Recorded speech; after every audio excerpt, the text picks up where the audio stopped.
A gente aqui um Constellation 19320 fazendo barulho, batendo. Então nós desligamos a primeira unidade, o barulho parou.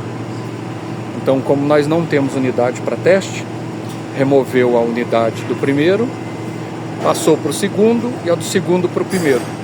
Funcionamos o caminhão, o barulho não passou para a primeira, mas a segunda unidade, que é do primeiro cilindro, faz barulho.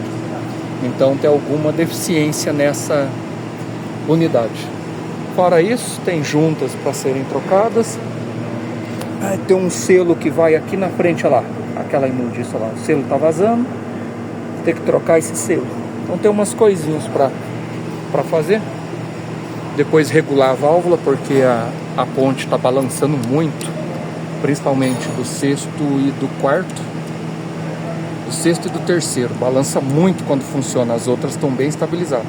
Então dá uma repassada nas válvulas e os amortecedores, porque o de lá está estourado.